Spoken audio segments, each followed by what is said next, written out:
So we're going to be spending 10 hours together this week, 10 hours, okay? 2 hours basically every night, Monday, Tuesday, Wednesday, Thursday, Friday. At the end of the week, apart from you, you'll be sitting a blank exam, okay? To see where you're at in terms of the Sciences Po Paris exam. What do you guys know about the exam? What is the exam format? Let's start by that. What is the format? Any ideas? Don't know. Okay, go ahead.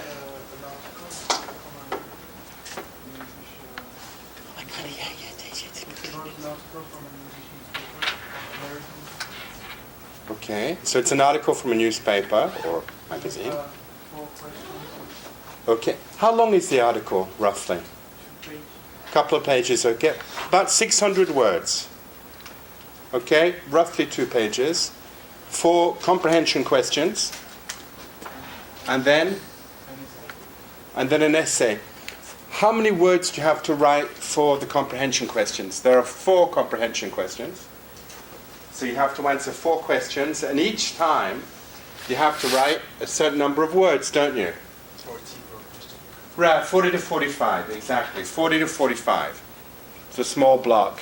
Normally you're going to be between 11 and 13 words on a line, so about 4 lines, 4 or 5 lines, okay? The essay, how many words? 500. 500. 350. 350. That's roughly 1 page, typewritten page, 1.5, 1 3/4 handwritten. Okay?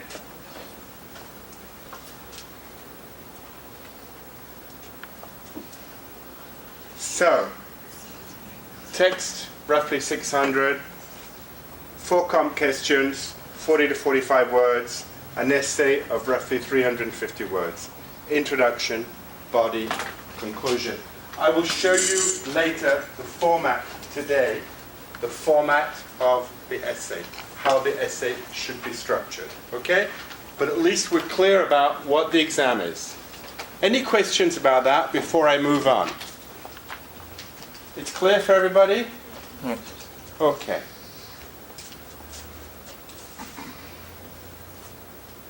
This is the exam from 2016. The article was published in 2015, and this is the exam from 2016, okay?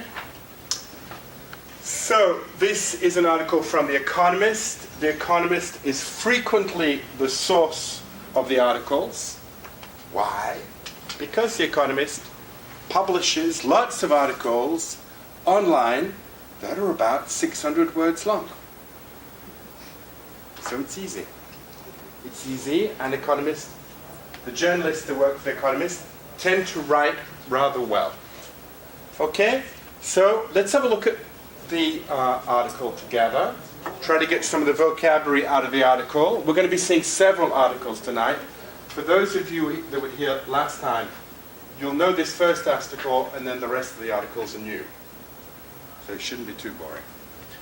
So let's have a look at the article. Let's have a look at the kind of questions they ask. Let's have a look at the essay question, and let's see what an essay could be. Okay? So what I want you to do is I want you to read this first paragraph for me. Yeah. The cost of inaction. To witness the mass of humanity flowing from the Middle East into Europe leads to only one conclusion. No matter what Europe does on its borders, the crisis will not end until the Syrian civil war stops.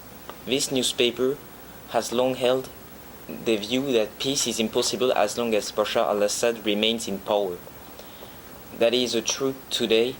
That is as true today as when he first started killing unarmed pro-democracy protesters in 2011.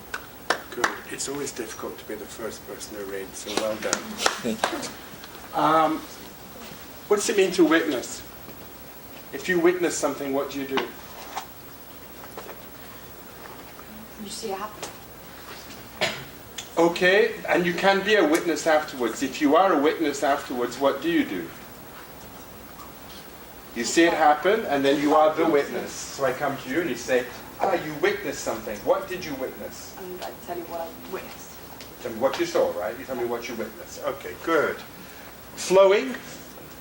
What's the verb? To flow. What's it mean to flow? To move. So they're moving from one country to another country. They're flowing from one country to another country. No matter what. Anybody? You have to give a synonym or translation. If you can think of a synonym, that would be great. It might be difficult, but if you can think of one. Whatever. But in one conclusion, whatever Europe does on its borders, the crisis will not end. It's perfect. It changes nothing in terms of the sense of the sentence. Okay? This new newspaper has long held the view. What are they trying to say here? What's the economist, what's the journalist trying to say? They were right all the way from the beginning. Yeah. So they haven't changed their minds. From the beginning they said that, they haven't changed their minds, and it's still true today. Okay? So the West, that was the end of that. Now let's do the second paragraph. The West should not fall for the dangerously selective Okay, idea. you got to read up because they can't hear you over there. Can you hear her? No.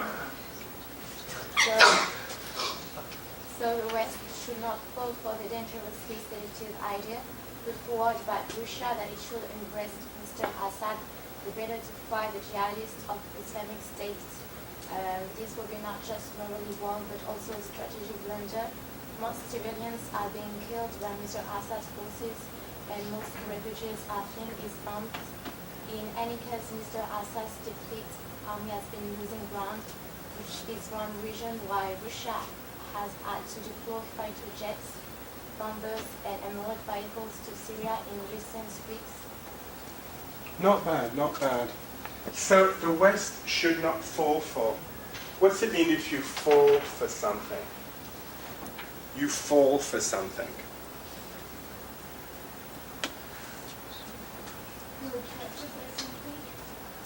You can fall for somebody. You're absolutely right. That can mean you're attracted by somebody, by somebody. To fall for somebody. I fell for her, she fell for him, whatever. But here, the West should not fall for the dangerously seductive idea. Are you sure that's the meaning? Isn't it more like falling for a trick? To be taken in by? Yeah, to believe, to sort of be sucked in, to think it's... To be tricked. trapped. Yeah, To be or tricked. To be tricked. To be tricked. To be taken in by. To be fooled by. To be fooled by. Good. Okay. To put forward. You put forward an idea. What's another way of saying put forward? The backing an idea. You're backing it. If you back an idea, someone else has the idea and you come and support it, right? Yeah, but you can also back an idea that you created. We don't create ideas, but you can back an idea that you kind of crafted. I think you put forward an idea, you would advance an idea. I think when you back something, it's to give your support to something. It's a good try, but I think it's not exactly the same thing. It's not far, but it's not exactly. What's a blunder? A mistake? It's a mistake. Has been losing ground, to lose ground. It's easy, no? Yeah. Huh?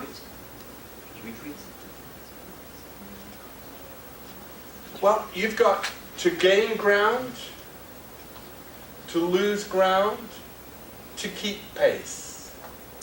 To gain ground. So you have to think that there are two elements. You and the competition. You and the competition. Here's the competition. If you gain ground, you're moving forward more quickly than the competition, aren't you? If you lose ground, you're not moving as forward. as quickly as the competition. If you keep pace, you move forward at the same speed. Okay? So here, they're losing ground, so they're not winning. It's the opposite of winning. They're failing to a certain extent, aren't they? Hmm? But I'll list all these at the end. Huh? Okay. Go ahead, Pierre. Do you want to do this paragraph?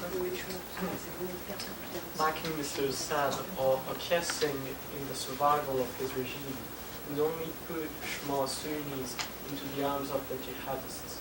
If ISIS is the ugliest face of Sunni Arabs' sense of disenfranchisement, Mr. Assad is the worst embodiment of their nightmare. A diplomatic deal under which Mr. Assad would surrender power to some kind of federal, broad-based government now or at some point in the future might be the best transition. Russia's intervention may yet help bring about the outcome. More probably, it will embolden Mr. Assad to cling to power and keep fighting a war he cannot win, but that will do more damage to the country and the region. Good, not bad, because it was a difficult paragraph. It was a difficult paragraph. Another word for to embody. Embody. Another word? Epitomize is not bad, but why not incarnate? Incarnate. It's exactly the same thing, right? Incarn. Embody, incarnate. Another word for outcome? Result. Okay. Outcome. It was a result. How can you think about making diplomatic deals with someone who uses chemical weapons on the civilians?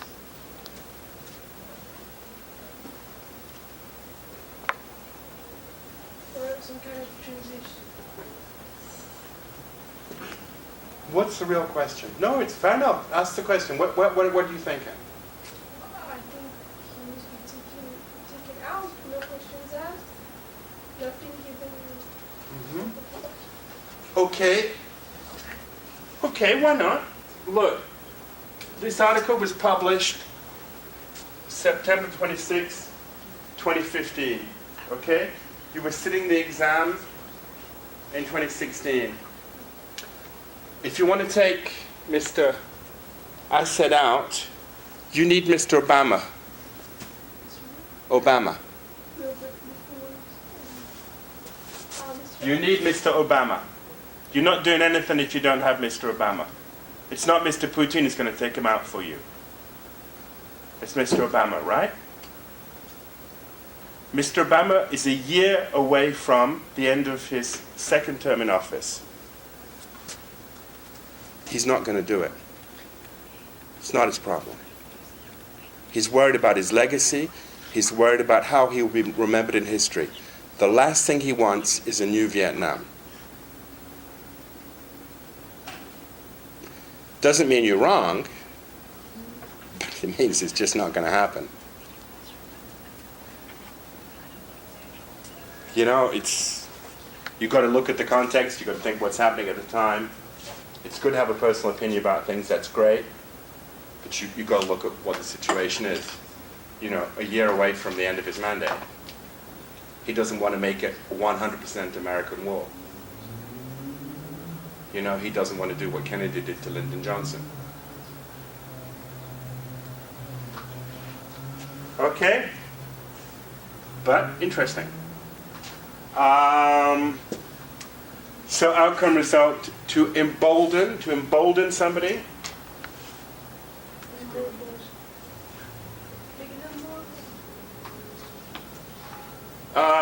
When you embolden somebody, perhaps you can encourage them. Encourage, embolden. Not so far, perhaps. What is a haven? We'll come to that paragraph in a second, but before we do, what is a haven?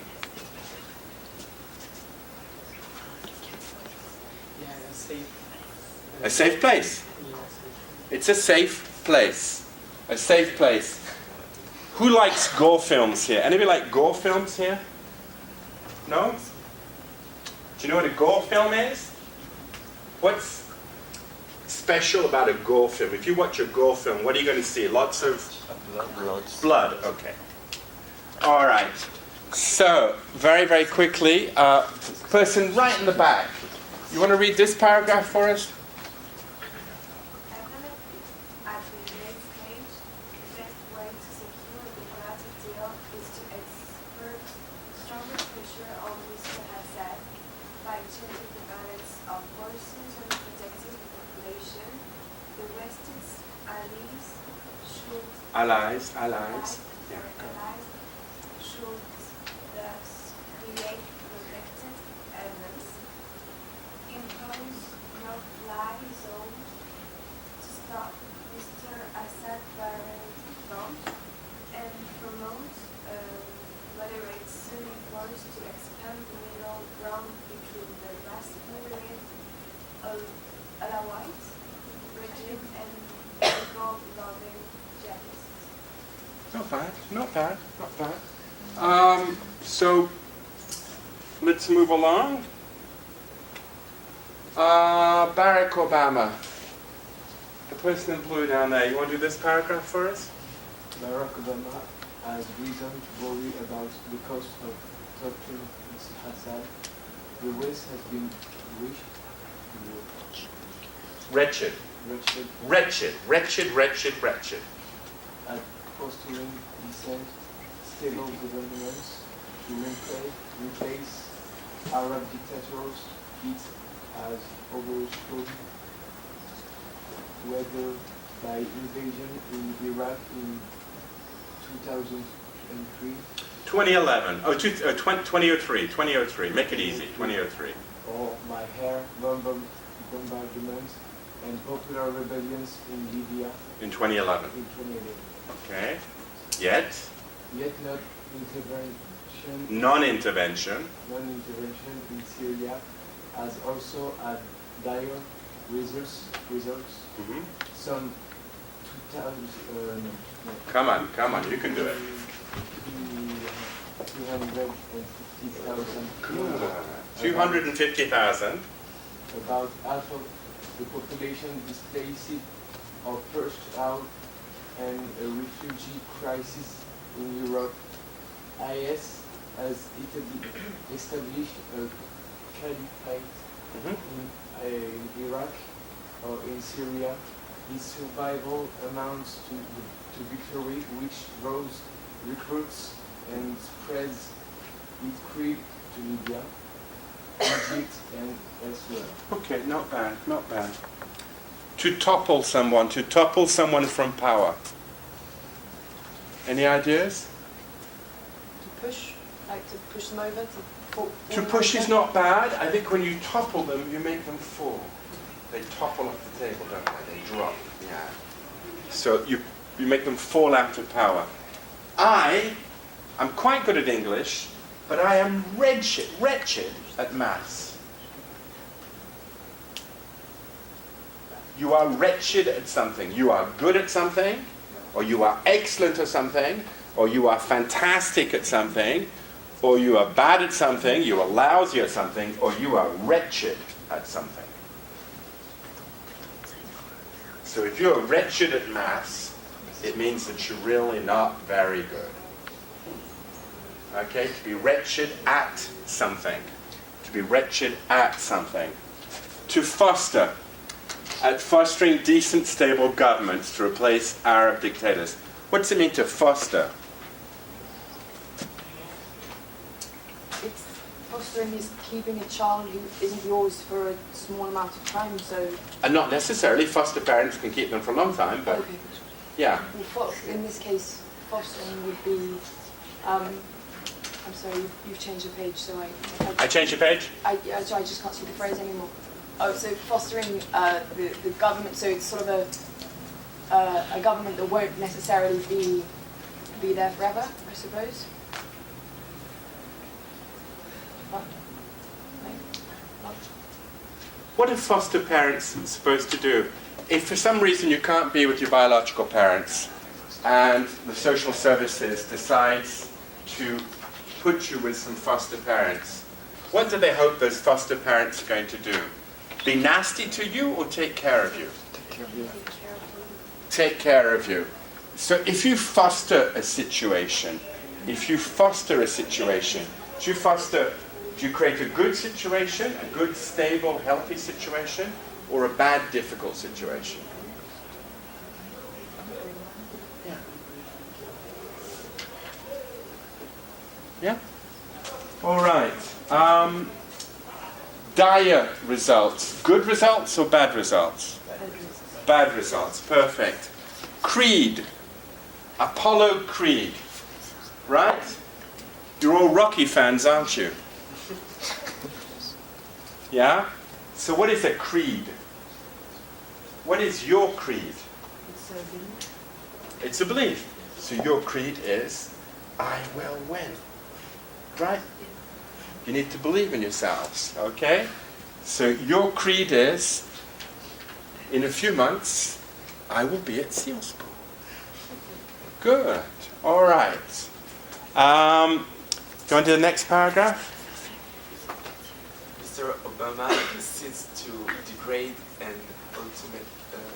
ultimately destroy IS, but his military campaign has been half-hearted and is fatally flawed. Fatally. Fatally flawed by the lack of a plan for Syria.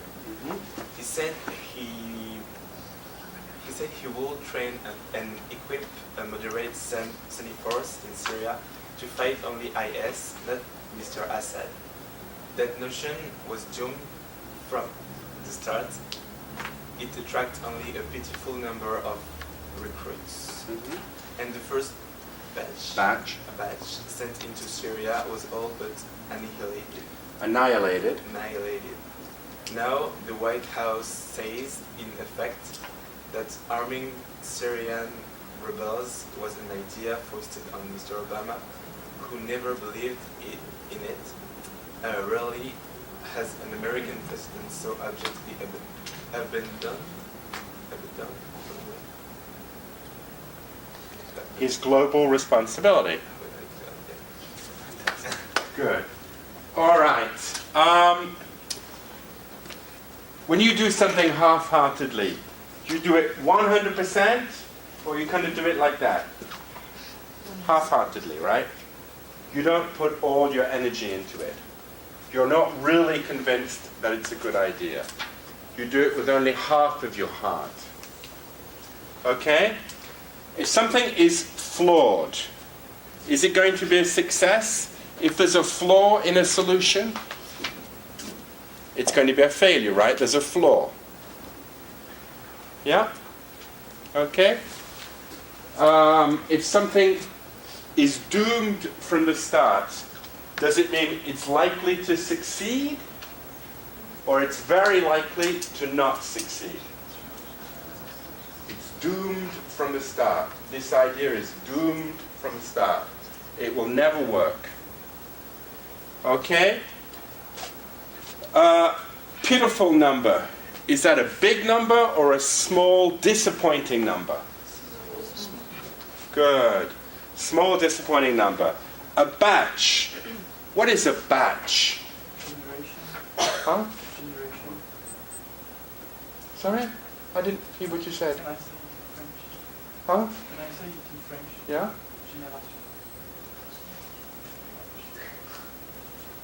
Génération. When you're in a factory, you produce batches of products and you put a batch number on them. And when there's a problem afterwards, the client calls or the customer calls and said, I had a problem with this product, and they said, oh, what was the batch number? The series of products that was produced at that time, the group of products, and they check to see if other people complained about the same. You get the idea now? A batch. It's a group. A series. Yeah? In product, in marketing, you talk about a batch. Small. When you foist something, if I foist something on you, is it something you want to do, or I kind of force you to do it? Do I give you any choice? Huh? So you can see it's rather pathetic. President Obama saying something was foisted on him, as if he didn't have a choice. That's why the journalist is rather critical. Huh? Because Obama said he didn't have the choice. Okay, if anybody has a choice, he had a choice. Okay. So I'll finish us off here. So Mr. Obama's awareness has made the options in Syria much harder, but not impossible. The mainstream Syrian rebels, mocked by Mr. Obama as made up of doctors, farmers, and pharmacists, has been superseded by multiple Islamist groups. Even so, it's still possible to work with some of the less hideous, non-jihadist militias. Groups supported by Turkey and Arab states have gained ground. With commitment and resources, America could ensure its allies backed the more acceptable forces, and fighters would be drawn to any group that demonstrated battlefield success. If America put a stop to the barrel bombs, its standing among Syrians would immediately improve. Dependence on outside support would also increase the prospect of the West exerting some influence over rebel behavior, and avoid the dark possibility of Sunni atrocities against defeated Alawites, Christians, and other minorities. Now that the doctors and pharmacists are fleeing to Europe, Syria will be harder to rebuild, but a haven would give Syrians an alternative to exile and create the chance for moderate forces to offer services and build legitimacy. A no-fly zone carries the risk of clashing with Russian jets, but Mr. Putin doesn't want a direct fight with rebels or with America. The model should be Bosnia in the 1990s, applying pressure on Russia's client to get a peace settlement, not the Soviet Union's route in Afghanistan in the 1980s. If Russia wants to keep its naval base in Syria, protect Orthodox Christians, and limit IS in the Caucasus, it should dump Mr. Assad. Perhaps the biggest obstacle is Mr. Obama himself. Right now, his legacy will record not just sensible rapprochement with Iran and Cuba, but also the consolidation of a jihadist caliphate in countless boat people. He may worry about the risks of American action and owning the Syrian crisis, but the greater risk is standing aside and disowning the Middle East. So that was the kind of thing you're going to have to read. That was about 600 words. Having read it, you will have questions like this.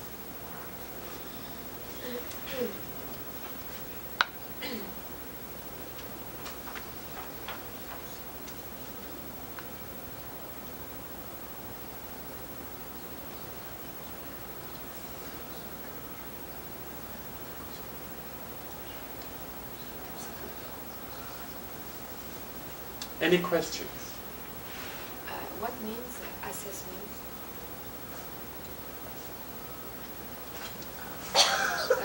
Question 3. Yeah. What assessment does the columnist make? So the columnist is making something about Mr. Obama's military campaign. What do you think the columnist, the journalist, the writer could be making? Public opinion? The journalist is making a No, public it's- opinion? Or opinion?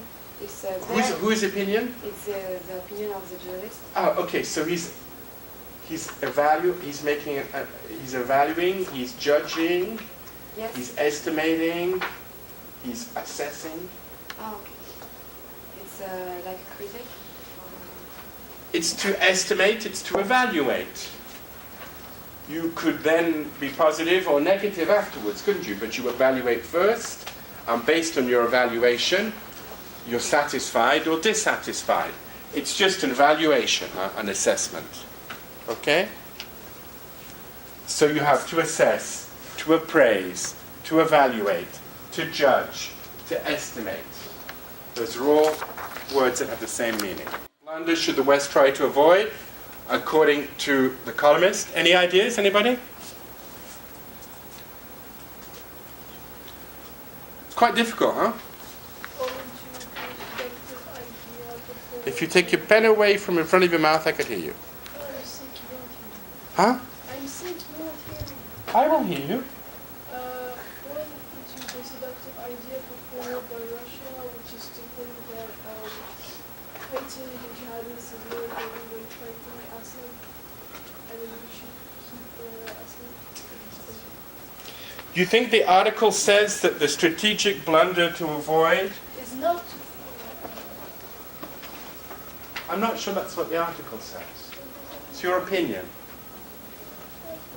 I think your opinion is colouring what was written in the article. You need to be careful with that. But okay, fair enough. Any idea what the strategic blunder would be? No? No ideas? Any ideas about the next one? Why should Barack Obama worry about intervening in Syria? As Barack Obama is close to the end of his term, it could endanger his legacy to... It could what? It could endanger. Good. After could? Yeah, sure. It could endanger. It could endanger his legacy by launching a military task force in the Middle East. Be more specific. You have the answer, but your answer is a little bit abstract and not quite focused enough on the question. Can you focus more on the question?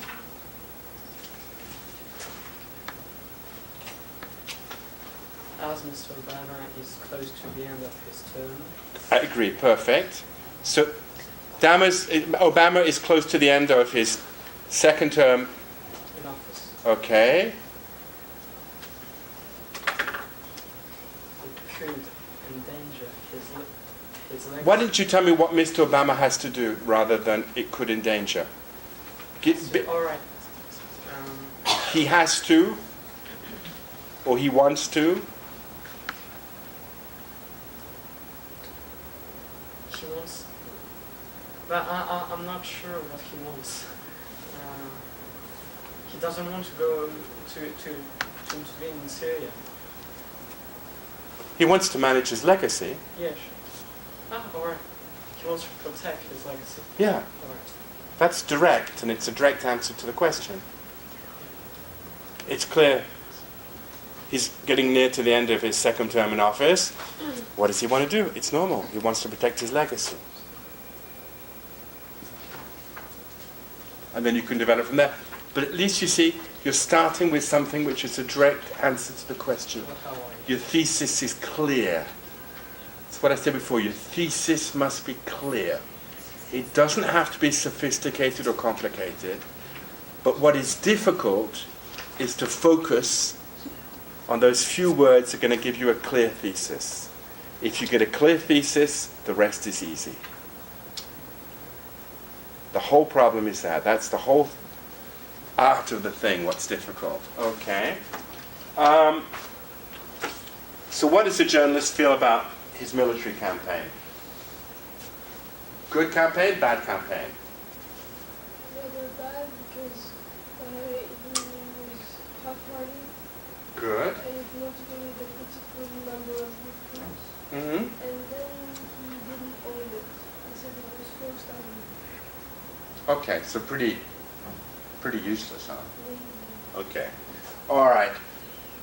What options are left for America and Syria? What options are left today? What could they do? Anybody over there?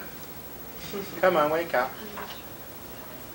They could encourage non-extremist militias to and train them and finance them. Mm-hmm. What about safe havens, no-fly zones? And create havens for pharmacists and doctors who can help rebuild Syria. Wow, that's about 40 words. It's perfect. Okay, good. I'm not sure, but talk about the fact Barack Obama was forced to have an action in Syria. I think he wasn't, it's not that he was forced to have an action, that a solution was pushed on him, a solution. It's not one that he chose, but because of the political context at that time, it was like the least bad solution. You know, sometimes you don't really have a good solution, and someone comes to you and says, well, maybe you could do this. You're like, wow, it's really not a great solution, huh? Yeah, but what choice do you have? And then I can say it's foisted on me. You know, I didn't really choose it. No? Yes. Great. All right. All right. Okay. Here's the example of the essay question. Do you agree that for Barack Obama the greater risk is standing aside and leaving the Middle East to its fate? This is obviously quite a complicated question. You now have to write 350 words. So what you need to understand is, you've read an essay, you've read an article, sorry, about 600 words. It takes some time.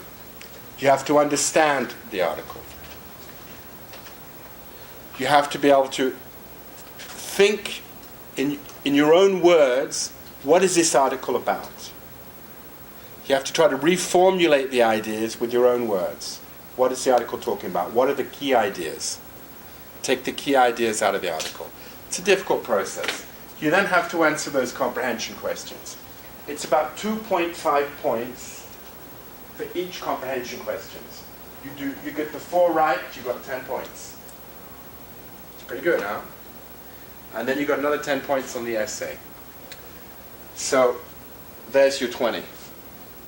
So you can't neglect the comprehension questions, but you got 10 points on the essay, so you can't neglect it either. So, you know, you're kind of between a rock and a hard place. It's complicated. So you have to manage your time. Okay? You have to keep moving forward. And you have to make sure there's a balance between the time you're giving to the comprehension questions and the time you're spending on the essay. The essay, you can find it attractive because you've got a little bit more time, you can develop your ideas, etc. You can apply a structure. But the comprehension questions are important as well. 10 points, 10 points. You know? And if you're going to get 15 points out of 20, you've done well on both. You can't get the 15 points just on the essay. So you've got to find a balance in there. Okay?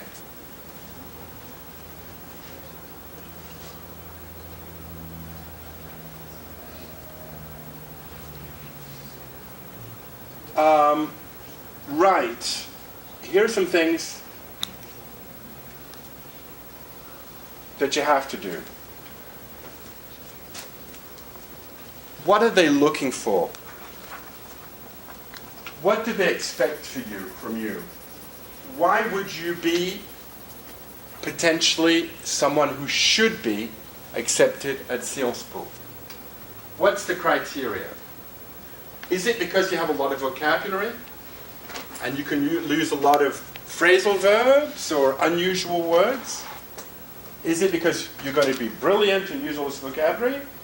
Or is it because you can think and you can be concise and you can summarize information?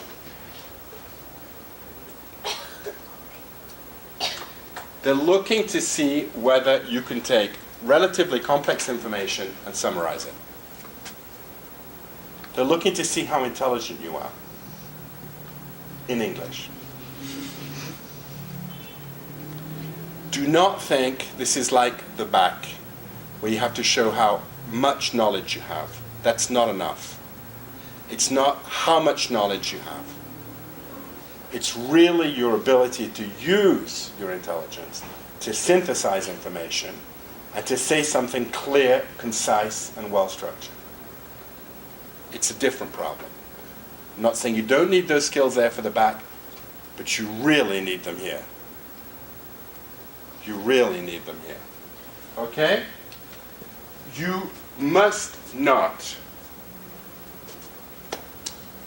copy the question in your answer. We'll come to that. You must not take parts of the text and put it into your essay. You have to use your own words. You mustn't just reformulate exactly the same sentence just by replacing a few words. It's not acceptable. The questions. Please don't copy the questions in your answers. Answer directly the question. Answering directly the question, it's easy to say, but for those that were here last time, it's difficult to do, right? It's difficult to do that. Okay? So it means sometimes you're going to start your answer with because. Okay. Because you can't copy the question. So you've got to go directly to the answer. It's really quite difficult. Okay? They can be a little mean. By being a little mean, they can use words in the questions that you won't find in the text. So they're working on your synonyms. So sometimes you're going to read the question and maybe you'll have a word like assessment, which you're not going to find in the text, that you didn't necessarily know. It's the kind of thing they do. So something you really need to work on is your synonyms. It will make an enormous difference. You know, and working on synonyms, it's a piece of cake. You find a new word, you Google it, and you look for 3 or 4 synonyms. I mean, there's nothing complicated about it, right? You just need to do it. You need to have at least 3 or 4 alternatives each time. It'll help, okay? For the words that are new for you. All right? You've got to be factual in your answers. You have to be really careful with the notion of opinion. I love people that have an opinion about things. It's great. It's wonderful to have an opinion. But you need to understand that any exam is a game. It's a game. What are the rules of the game? You have to know what the rules of the game are. You play the game and you win. You don't follow the rules of the game and you're out. Learn the rules of the game, play it well, and get accepted. Okay? And one of the rules of the game is your answers need to be factual. You find the facts in the text.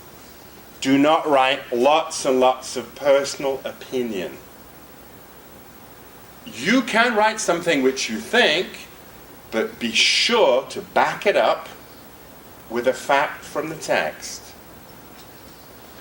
Or if you are extremely intelligent, which is highly likely because otherwise you wouldn't be here, right? You may have knowledge about the subject because as you are educated, intelligent adults, you spend time reading The Economist. You read The Economist every day. Great. Then you know about these subjects and you have factual information. Names, dates, times, how it happened. Great. Use it. But if you don't have factual information, there's probably quite a lot in the text. You saw the text. There was quite a lot of factual information there. There's enough, huh? Okay? If you can have a couple of things that you bring in yourself, that's wonderful, but it's bonus points. It's bonus points, okay? So be factual. As I said, the 4 comprehension questions, do not reformulate, do not copy. What do they want? They want to see that you've understood the question, and you should focus directly and factually on answering the question. The normal rule of communication in English is what? That's the fact. How? That's the context. Why? That's the consequence. That's normally how you communicate in English information. The fact, the context, the consequence. If you go and you study to be a journalist, they will repeat that to you time and time and time again. The fact, the context, the consequence. Please, write clearly. You know, you could be an absolute genius. An absolute genius. The person that Sciences Po must have. But if we can't read what you've written, how do we correct it? You know? That's the extreme. If we can't read it, we can't correct it. That means zip zero, right? But you've got other things as well. It's very difficult to read. It's taking a lot of time to correct. We're getting a bit frustrated. Yeah, you know, so you're not going to get any bonus points. So the clearer and the easier it is to read, that means use a dark pen, not a turquoise or a pale green or a pale purple or a pink pen. Use a dark blue or a black. Write clearly, write big enough, separate the words. The easier it is to read, the more we will like you, the more we will feel like giving you those 20 points. And you know, it costs you nothing to do that. Just a little effort in terms of writing. Okay? Okay.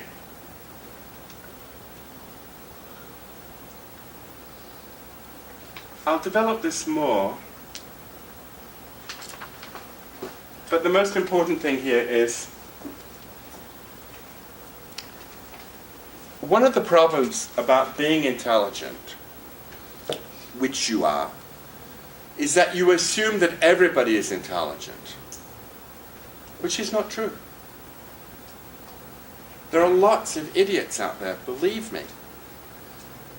And anyhow, when you write, you have to write so that an idiot can understand you. It's just a question of being polite. All right? So, nothing is obvious. Do not, even for 1/2 second, imagine that we can guess what's in your mind. We can't. If it's not written, it's not there. If it's not said, it's not there. You've got to write the information. Be careful about not thinking we can complete or that it's obvious from what you are saying what the rest is. It's not obvious. If it's not written, it's not there. Okay? It sounds stupid, but it's really true. So, we'll go into this more later about the actual format of the essay.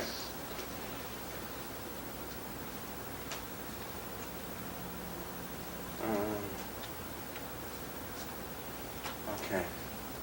So what they're not looking for grammar mistakes. If possible, avoid the grammar mistakes. What kind of grammar mistakes do we frequently see? Problems with the, a, an articles. Revise the articles, check what the rule is about the definite indefinite article, when you should put the, when you should put a, when you should put an. It's easy, or when you should put nothing. But there are frequently mistakes with that. Long sentences that repeat the same idea and are difficult to understand.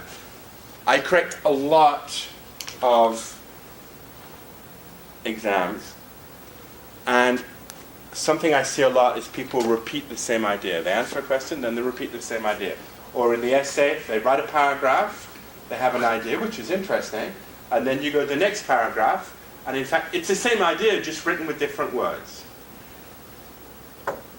Okay? You're the intelligent guys. I may be the idiot, but I'm not that stupid. Okay? So avoid that kind of repetition. Make sure that the paragraph is there for a reason. There's an idea that you want to develop, one idea that's developed per paragraph. You've said everything you want to say about that idea. Move on to the next paragraph. New idea. Okay? But don't just keep repeating the same thing throughout the text. Okay?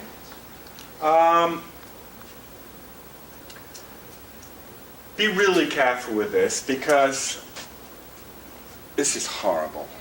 If you're not sure how to use a word, you kind of think it's that, but you're not 100% sure, don't use it.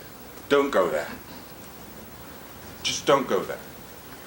You know, you may have seen the word pithy, P-I-T-H-Y, and you may think, pithy, I could maybe use this word, pithy.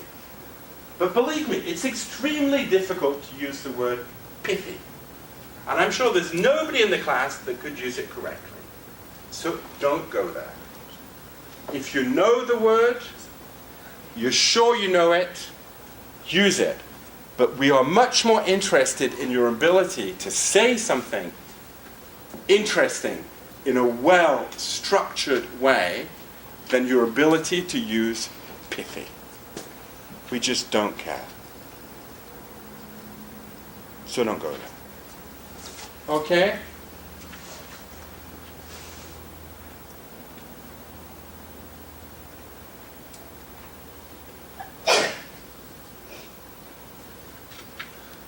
So, typical problems, the articles, present perfect. Remember, it's not so difficult. Is the action finished?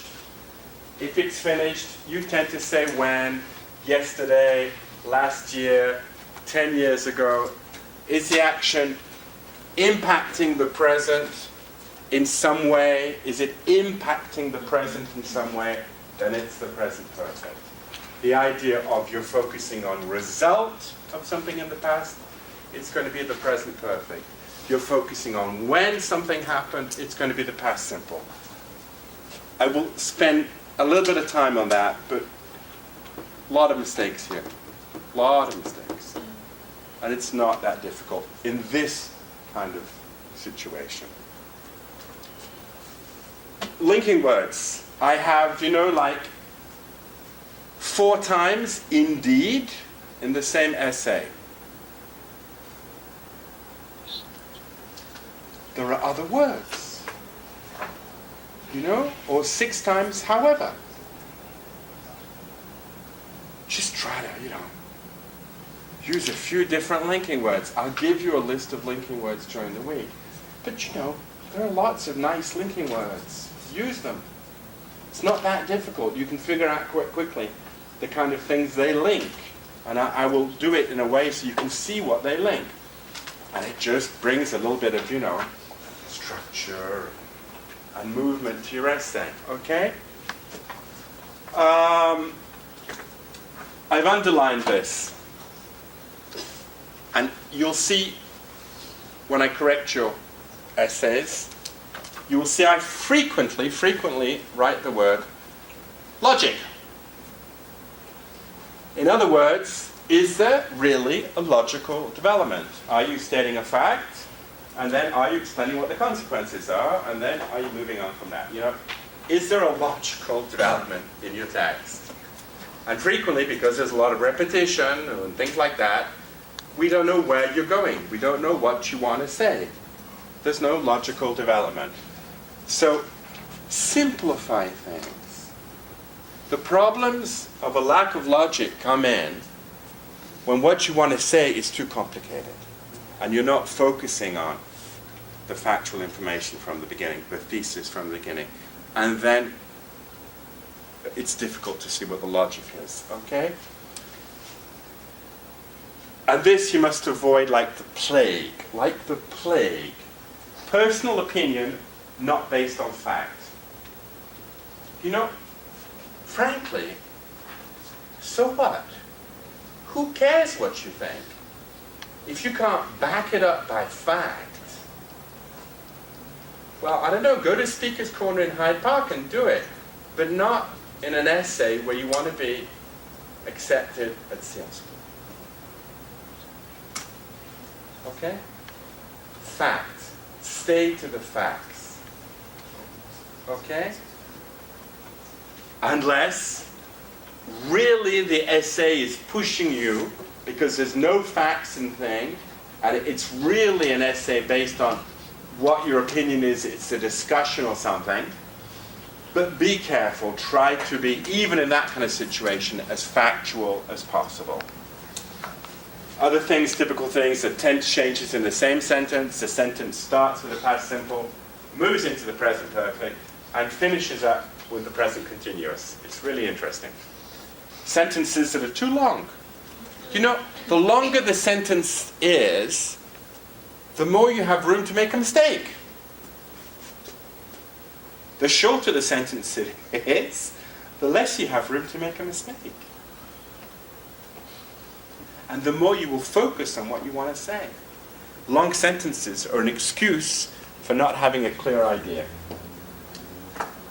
Saying something was obvious, nothing is obvious, lack of focus, not really answering the question. Sorry. For long sentences, does that go for the dissertation as well? What dissertation? Sorry, the Essay? The essay, yeah. We should only use short sentences even in the essay. It depends on your level of English. If you want the real answer to the question, if you're able to write long sentences, and you're able to punctuate them correctly, and you're able to use cohesive devices, linking words, etc., correctly, fine, go ahead and do it. But if you're using your cohesive devices correctly, in fact, you are aggregating lots of short sentences. Yes. But if you're not using your cohesive devices correctly, you're just writing one enormously long sentence where I'm not sure, you know, where the subject, the verb and the object is, and where are the adjectives, and wow, there's some stranded prepositions in there, and okay, don't do it. Okay. All right.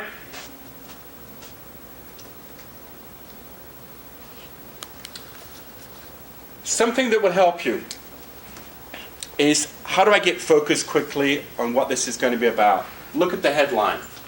Try to think about what the article will be about. Get your mind focusing on it. Because what will happen then in your mind, you will start going for the vocabulary sets that correspond to the subject. Your mind will start to filter from the beginning the kind of vocabulary that corresponds to the subject. What are the main facts? List them.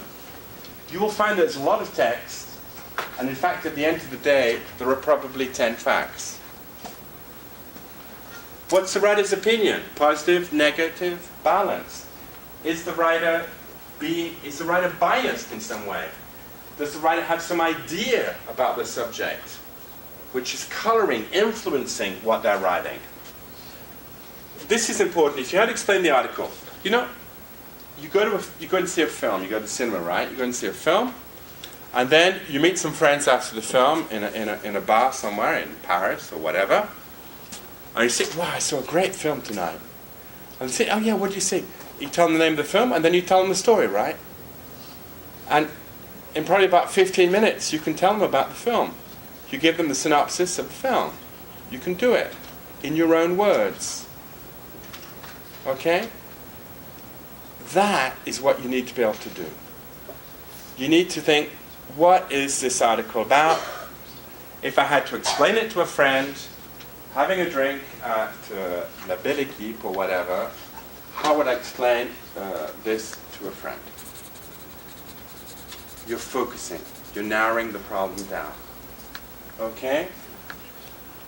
And then what's your opinion? Do you agree with what the journalist said? Do you think it's balanced? Do you think it's a bit biased? Or what? Okay?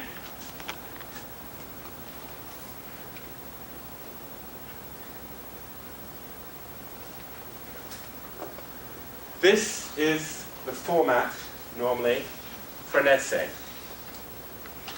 I'm not saying it's the only format. This is the Harvard format. Okay? If you're going to choose one, you choose one. This is one way. You start with a attention-grabbing hook. Get the person interested. You move to a thesis statement. So from the beginning, we know what idea you're going to be developing. From the beginning, we know what your essay is about. I want that thesis statement up there at the top. Okay? Don't take me through a maze where I have to guess what the article is going to be about, and I only find out right at the end. You know? No strict teases, please. Just get the thing up there from the beginning. So get the thesis up there. Preview in the introduction the 3 subtopics or the 2 subtopics that you will discuss in the body paragraph. So subtopics bring context, substance, support to the thesis. Okay? You then develop body 1, body 2, body 3, body 1 topic sentence, supporting details, explanation how to sample, proofs your thesis. You go to the conclusion and you do something that we call the loop. The loop. The loop is the idea that I do a reverse hook. I come back to my thesis statement. You need to have a reminder of what the thesis was in your conclusion. You rephrase the main topic and subtopics, and then you finish with a global statement or call for action. Okay? Any questions? No? I'll print all this stuff during the week and give it to you, okay?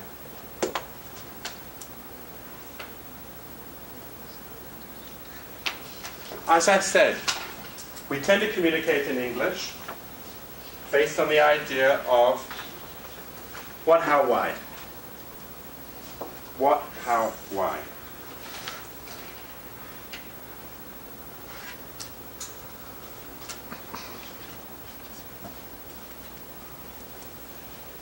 What, how, why.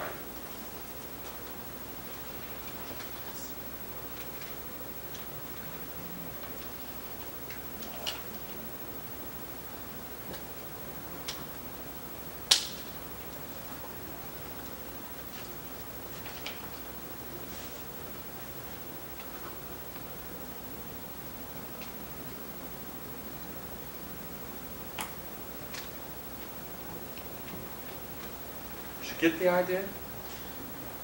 Yeah? Is this clear for everybody? It's important. It's difficult to understand, I know. But is it clear here? Can you feel the difference? Yeah? Do you get the idea of the fact, the context, the implication, the consequence, what will happen? Do you all see it there or not? I mean, I'll come back to it, but this is important. Okay?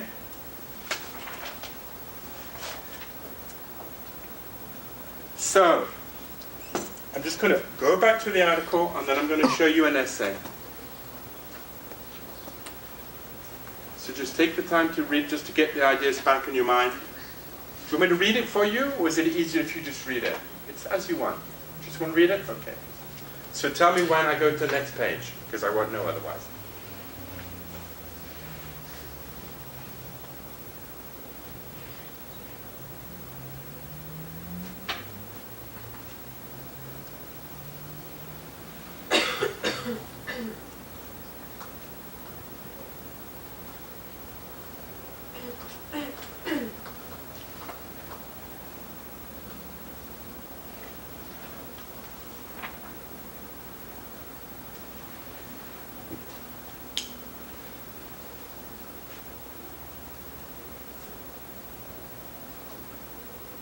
C'est bon?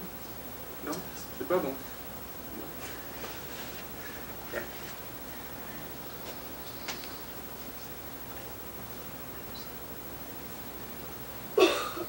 you have any questions about vocabulary, it's now or never.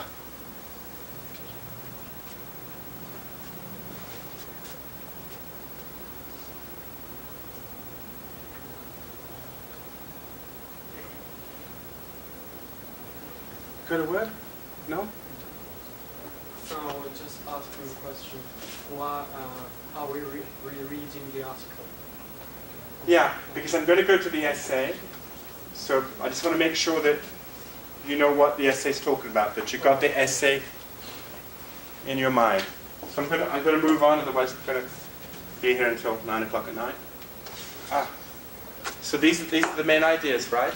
In this first paragraph, Europe cannot stop flood of refugees unless they find a solution in Syria. The journalist is convinced that Assad has to go.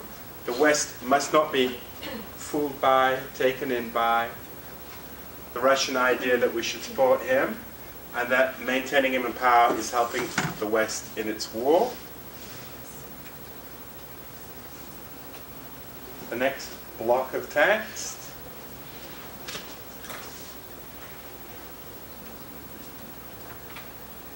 See, I'm just pulling out the facts.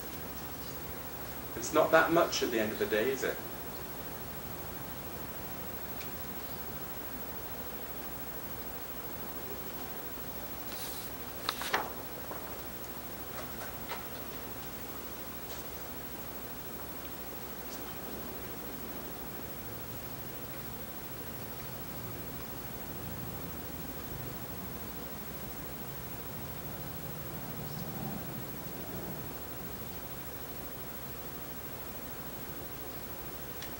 Backing Mr. Assad pushes Sunnis to join the IS. A diplomatic deal including Russia could have two outcomes: the creation of a new government based on a compromise, or the opposite, convince Mr. Assad that with Russia's support he could stay in power. The West needs to be more active in three ways: by putting more pressure on Mr. Assad, creating safe zones, and promoting a moderate Sunni force.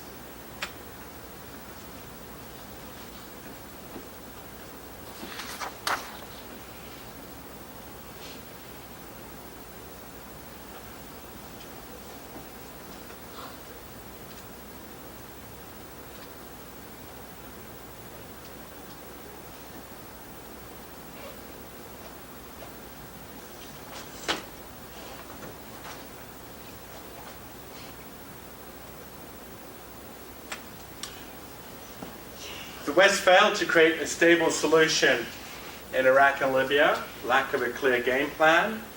The longer wait, the more the problem spreads. President Obama does not have a clear strategy and lacks conviction.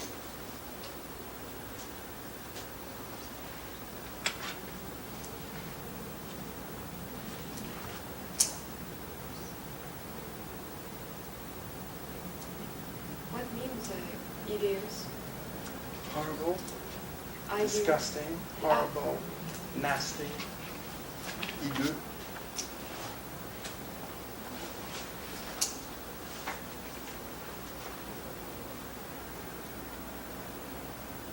Les affreux joujou. Okay. It's late but not too late. Success breeds success. No perfect solutions. I have to work the least bad elements, the least hideous. Turkey and Arab states have demonstrated this can work. The key is to protect the population and to win the popularity war. This could have long-lasting impact.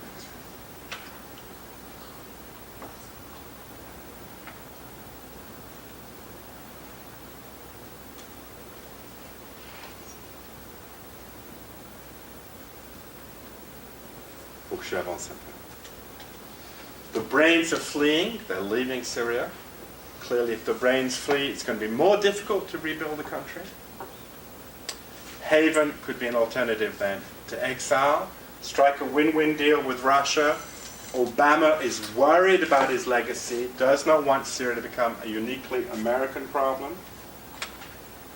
So that's the ideas. And this is what I need to now develop into some kind of essay.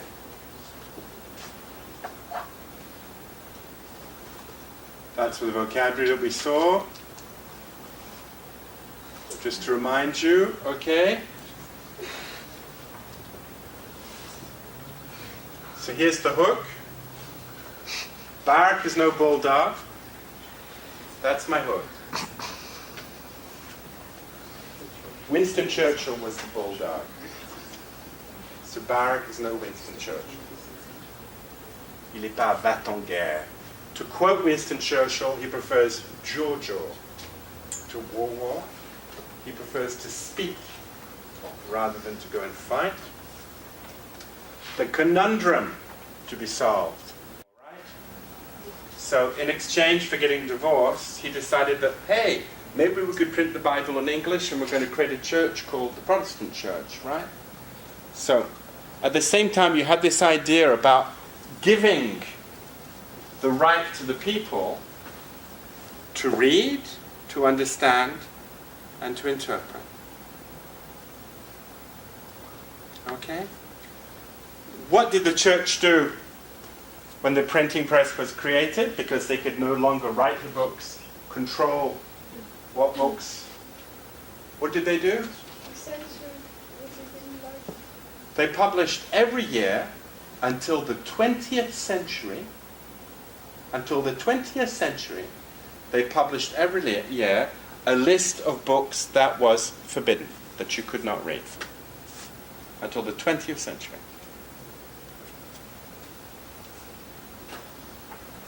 Why not? So, when we talk about fake news and we talk about religious censors, we're starting to get an idea of the subject here, aren't we? In other words, do we need to tolerate a little bit of fake news because maybe it's a form of freedom of speech? And do we maybe need to be careful in terms of taking a step back in time in terms of religious censors, because maybe the people are going to lose some freedom, some power. That's kind of in a nutshell, the subject, okay? So, yes? It's not necessarily a step back in time because still today we have religious censorship. We don't have a lot of religious censorship in Western Europe. In Europe. Huh? Except in Europe. What about the United States? Or Australia? Or Japan? Absolutely. So a lot of religious censorship like in Africa, in Asia, in the Middle East. I agree with you, but I think that for you and I, here, Akim, there's not a lot of religious censor today in the lives that we live. You're absolutely right. Perhaps if you're living in certain countries in Africa or certain countries in the Middle East, you don't have access to all the information you should have access to. But I suppose with internet today and cell phones and all the rest, it's more and more difficult for people to limit access to information. Some websites are blocked. Huh? Some websites are blocked in certain countries due to religious censorship. It's not the subject, though, is it? We're talking about... I think it's not the subject. I think clearly there are parts of the world that are not as democratic as where we are living. And the idea of democracy and freedom of speech in third world countries or countries where there is maybe a confusion between politics and religion, it's perhaps another subject. It's a very interesting subject, but it's maybe not the subject about what's happening in Europe today. You know? Maybe, but it's an interesting subject. So, are today's warriors against fake news taking a road that will eventually lead to the methods of inquisitors and religious censors? That is the view put forward by Jacob, and he's got a horrible name. Shingama, whatever. Shingama. He's a Danish lawyer. No one's perfect. both Danish and a lawyer, and a founder of a think tank which defends free speech against all comers. Tout venant. All comers, anybody. A think tank is a group of people that get together and drink good wine and talk about stuff. So, Mr. Mishngama does not underestimate the threat, the menace, that phony, synonym for fake, news items and the weaponization of information pose to the functioning of democracy, but in his view, set up this week in a unbelievable, pithy essay, some reactions to the challenge are unhealthy and inimical to freedom. For those of you that want to know what is a synonym for pithy, I'll give it to you. And it's going to make your life completely different. Cogent. He cites, as one example, a German law which imposes fines on social media companies if they fail to delete illegal content within 24 hours. No one knows cogent, don't worry.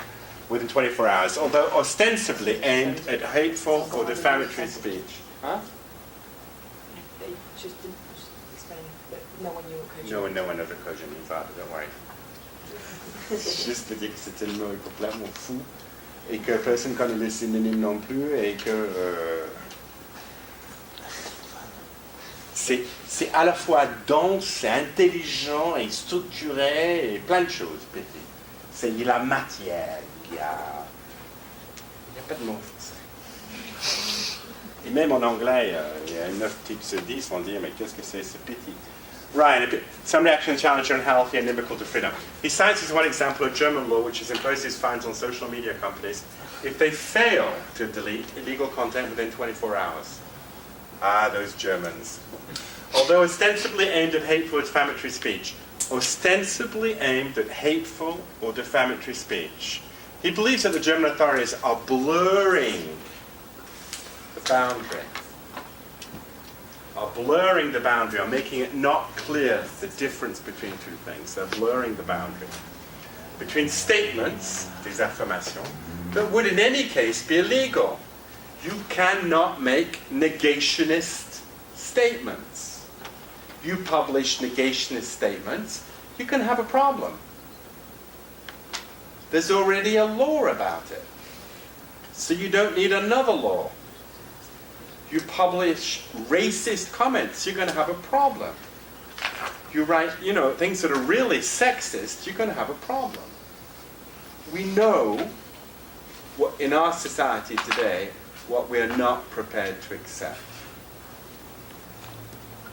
It doesn't mean we always manage it well, but we know what we're not prepared to accept.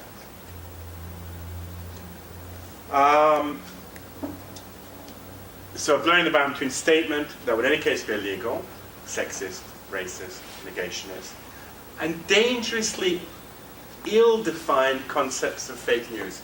And that's what I was trying to explain to you in the beginning. The boundary between consciously going out saying this person is a nasty person, he's a pork, or whatever that seems to be fashionable at the moment. Why not? But it may not be true. And you're going out to really destroy someone's reputation and saying something which is your opinion. You were mistaken. But one of the things that's most beautiful and most important is democracy, is that you have the right to be wrong. It's a wonderful thing, the right to be wrong. And it's something that few countries have, and it's really the sign of a vibrant, living democracy, the right to be wrong. So the blurring the boundary between statements that would in any case be legal and dangerously defined concept of fake news. Italian lawmakers. So it starts with Germany and then the Italians always follow, right? He notes have been mulling, contemplating, thinking. You can also drink mull wine, which is wine which is hot and has spice. There's no link. So they've been mulling, they've been thinking, contemplating a bill. A bill is a law that would punish media outlets of all kinds of, look at this, fake, exaggerated. You're going to punish people because they exaggerate? You're going to punish people because they're tendacious? How do you decide what is tendacious? How do you know? How do you avoid not being illegal? Yeah? Yes, but when you write an article, you are sources and you are pretty sure of what you are saying. So we can say it's wrong what they say because they have to check information before to write something. Yeah, yes and no, because I love to sit down, and have dinner with friends and talk about a subject. And it's really interesting when they're wrong. Yes, but we are not journalists. It's the same problem. It's the same problem because what is social media today? What is the flow of information? It's not really just journalism, The problem with social media today is you have lots of information circulating. It's not necessarily written by accredited, they've got their badge hanging around their neck. I work for Figaro or work for journalists, You have to be careful. You have to be careful. And the problem is that newspapers today, like Le Monde, Le Figaro, whatever, they're losing money. They're losing money because they're trying to check the information before they publish it. And it takes time, and it takes a lot of money to check information. Whereas all these online newspapers, some of them are very serious, Huffington Post, or Slate, whatever, but there's lots of information online where they're not checking the information. Sometimes it's right as well, and so newspapers no longer have the scoops, they no longer attract people with new information. There's a problem. So I think that you have to tolerate a certain amount of people saying things that are wrong. If you really feel that they said something that was not in good faith, in other words, they knew it was a lie, they're really lying, then I think what you should do is you should write something which is the truth. And you should write something which is better documented, better written, and more persuasive. And that's democracy for me. Yeah? What do they mean by tendacious? Tendacious is the idea that you put forward an opinion that people might not necessarily agree with. It's very vague. Huh? It's very vague. It's horribly vague. It's ridiculous to make a law about that. I mean, frankly, I drive and my wife drives. But I prefer to drive. You could think that what I just made is a tendacious comment about women drivers. It's what I'm saying is, where do you start and where do you finish? It's impossible. It's impossible. No one's ever going to agree on No, it. of course not. So it's completely ridiculous. And it's going back to the idea of religious census, where you can only think like I think. You can only practice your religion this way. It's really dangerous. So I think we have to accept a certain amount of bullshit, a certain amount of fake news, in exchange for keeping the state out of our daily lives. Okay? So, what are the risks of censoring fake news? Step back in time, less freedom. We probably already agree on what kind of comments or opinions are acceptable or unacceptable. Any new law, we need a very, very clear framework. By way of warning where all this might lead, Mr. Guy with a horrible name takes a glimpse, a look at the checkered history. Does anybody know what a checkered history is? It's a great expression. He has a checkered history.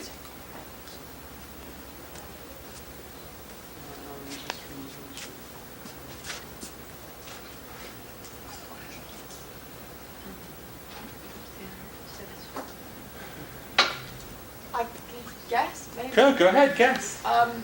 something which is checkered is usually black and white squares, isn't it? So Yeah. if it's checkered history, it means there's good and bad and good and bad and good and bad. Passé peu glorieux. Okay.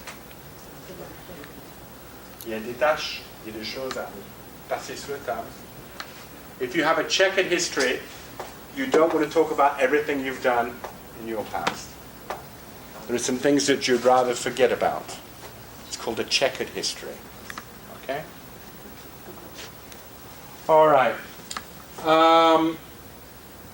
So the checkered history of freedom in the historically Christian West. So clearly, if you think about the historically Christian West, the history of freedom is rather checkered. I'm not attacking the church, but if you think about the last 2,000 years, it's probably true. In 2013, Christians celebrated 1,700 years of the Edict of Emperor Constantine, which ended the persecution of their faith and provided a degree of religious liberty, but barely, hardly, scarcely, à peine. 6 decades after that edict, the Eastern Roman Empire began to enforce a particular understanding of Christianity. The influential law code of Emperor Justinian, dating from the early 6th century, set of heretics or religious dissidents, let no occasion be offered for them to display the insanity of their obstinate minds.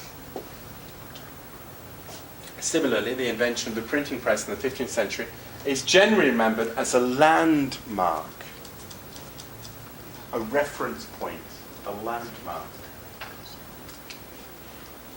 In intellectual and spiritual liberty, similar to, some say, the advent of electronic and social media.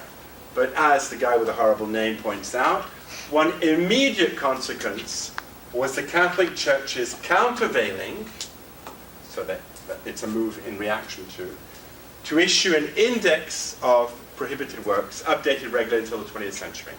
The Church justified the list by arguing that freedom of belief and freedom to be wrong were pernicious, were not good, both for the errant, the lost individual, and by extension, for society. Errant mean lost? Wayward, lost. He's lost his way. He doesn't know where he's going. He's asking questions. The Protestant Reformation was in part an uprising against the Vatican's tough enforcement of its intellectual monopoly. But as the guy with a horrible name puts it, Protestant states would also guard their official and monopolized version of the truth against competing sects. The secularizers, in other words, the people who were trying to bring information out of the church and to everybody, secular. You understand secular? In other words, it's not the church that has all the information. The secularizers are bringing it out to the people. Of the official monopolized version of the truth against competing sects, the secularizers of the French Revolution, that's you guys, were eloquent in their denunciation of Christian tyranny over the mind, in other words, the Christians were trying to control how you thought, but soon became ruthless.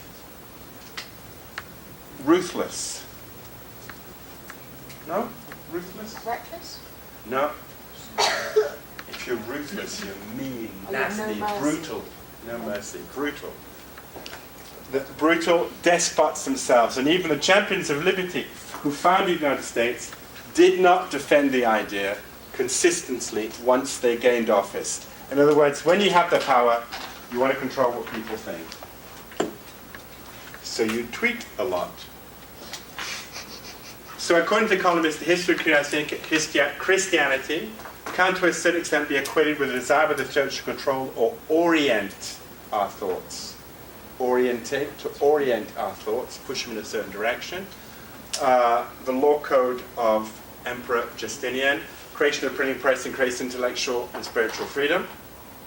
History repeats itself, extending to power brings the wish to control thought. Of Of course, the clumsily worded European law on social media regulation, however undesirable, is a very long way from burning people, from burning heretics at the stake. But it's worth remembering that in the distant and not so distant past, the authorities took it as read, as understood, took it as understood, that certain ways of thinking and speaking were so manifestly dangerous and disruptive to society that they should be prevented in every possible way. The freedom to be wrong, is a new and precarious concept. It's fragile. So what's this clumsy word? Ah, maladroitement. If you're clumsy, you're maladroit. So it's two words, so it's maladroitement. In our time, there are plenty of ideas that are viewed in the liberal Western world not merely as wrong, but obnoxious, extremely unpleasant, unacceptable, and outside the limits of decent discourse. Holocaust denial and openly racist or sexist ideas would be high on most people's list. We're just not going to accept that. Huh?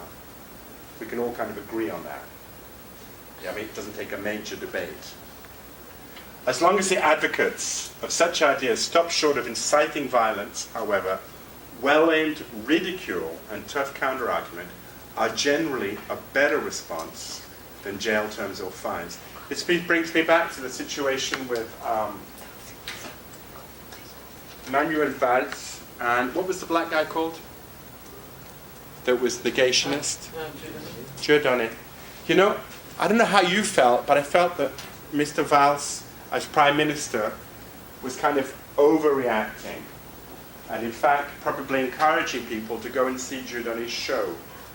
Whereas the best reaction, in my opinion, was that nobody went to see what he was doing.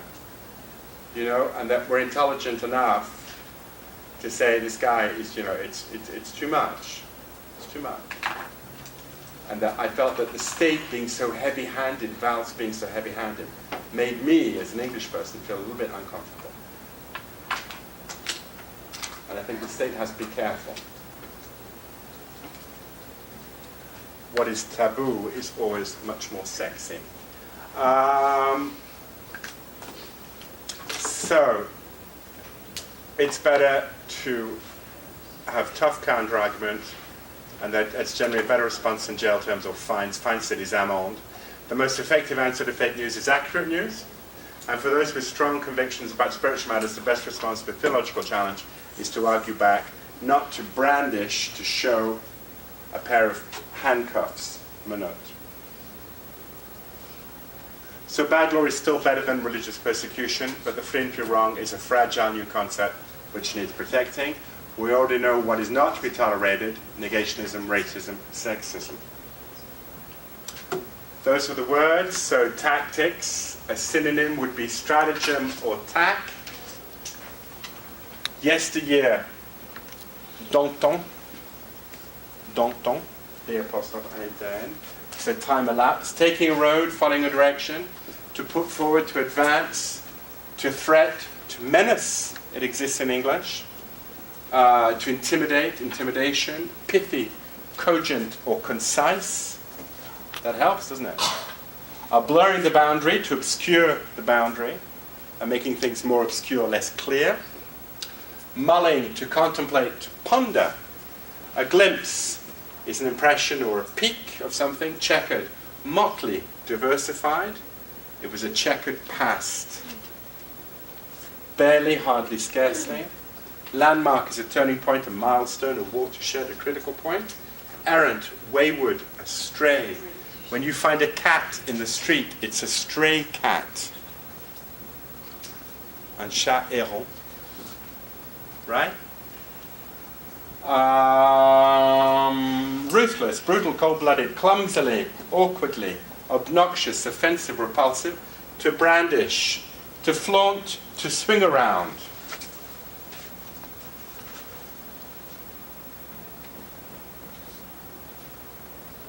So, according to the guy with a horrible name, what are the dangers of legislating against fake news?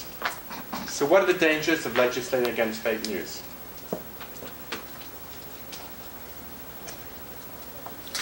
Don't all speak at the same time.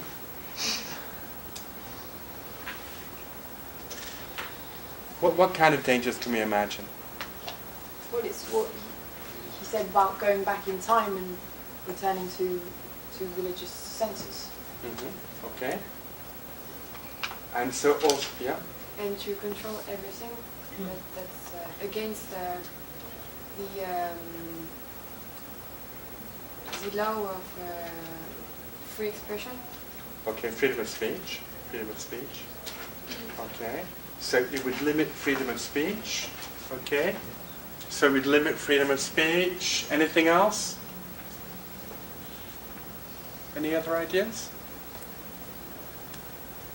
That can maybe break somebody. Sorry? That can maybe break somebody. Great. That can make someone or break someone. To make or break someone's Yeah. reputation. Very good. To make, yes, it would make or break someone's reputation. But how is that an answer to the question, what are the dangers of legislating? Quels sont les risques? Well, Vous qui les voir. okay. But it's good.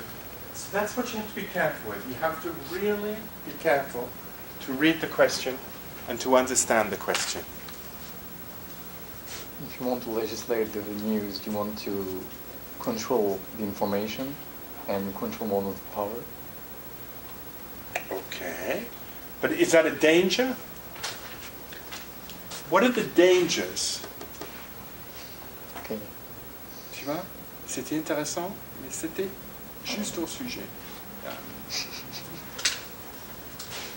Go ahead, Pierre. Go ahead. To create a legislative framework that would be profitable for democracy opponents. It's a bit complicated, but I get the idea is right. But I think you could have said it more easily. What could you have said? So the same thing. The danger of legislating against fake news. So the risk is limiting the freedom of speech and perhaps limiting to a certain extent democracy. Yeah? Same idea? And if there is legislating against fake news, everyone could be the same. And You can only think one way? yes, and there is no different Boring. opinions. And Sure, it's bad, it's boring. Okay. How can we compare the current attempt to regulate social media to the law code of Emperor Justinian? And according to columnists, what is the best way to react to fake news? What is the writer's opinion about the freedom of the press and social media? Okay. We've got 3 minutes. So what I'm going to do is, I'm just going to show you, and then we'll go back into this tomorrow night. That was the essay. So Mr. Guy with a horrible name equates to a certain extent legislating against fake news with limiting the freedom of speech. He's concerned about the scope of the response and the inherent risk of lawmakers not clearly defining the boundary between overtly lying and the expression of a contentious opinion. Does that seem okay?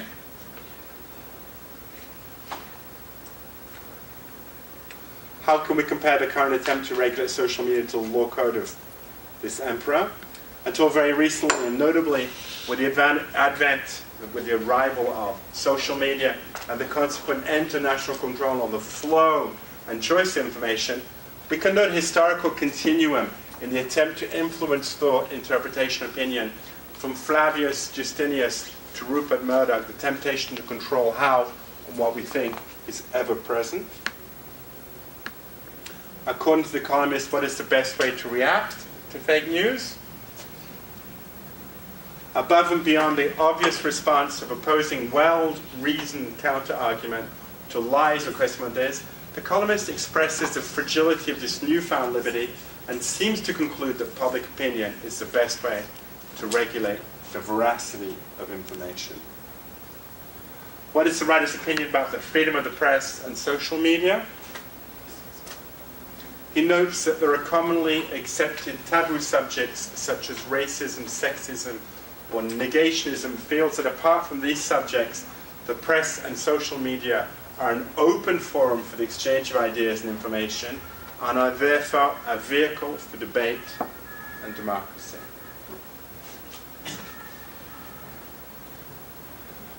Just show you really quickly.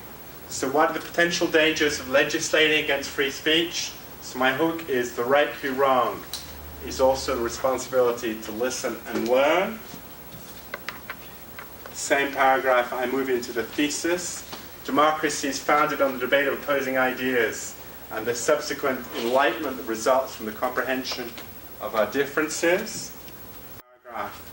Though we need to decide on commonly accepted no-go subjects such as hate speech or incitement. Same paragraph. The boundaries are not permanently set in stone. We need discussion, for instance, on subjects like funny information, LGBT rights, or surrogate mothers. Dialogue is beneficial in terms of collectively deciding the extent of each society's degree of tolerance. Same paragraph, we're still in the introduction.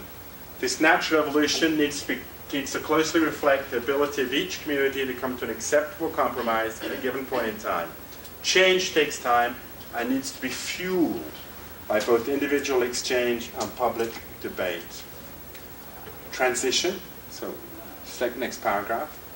The state should encourage this interaction rather than legislate to limit the freedom to think differently. Refers back to thesis. Any movement to emulate or reproduce a long history of censorship either by the church or by the state would be a step back in time and would inevitably lead to a decline in personal initiative and collective solidarity. Subtopic 2, reference back. This newfound liberty of the freedom to read, listen, and interpret without public intervention brings back the need to better educate the population as a whole. Refers back to subtopic 3. The new form of easily accessible learning such as MOOCs or free online courses could be part of the answer to better arming people to have an objective and informed opinion and consequently reduce the risk of being taken in by lies or biased opinion. Reverse hook, so I'm in the conclusion. The essence of life lies in learning to appreciate the unknown. That refers back to my hook at the beginning. Rephrasing the main topic. This takes time, an environment that is favorable to risk and discovery. In this area of constant change, the temptation is to fall back on established ideals and norms. The role of the state would be better served in create increased opportunities to learn than by limiting our exposition to spurious information, false information.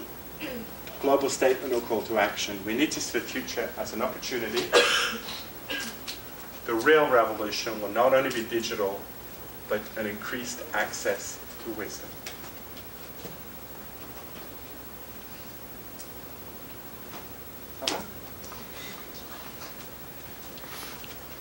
It's all he wrote for this night.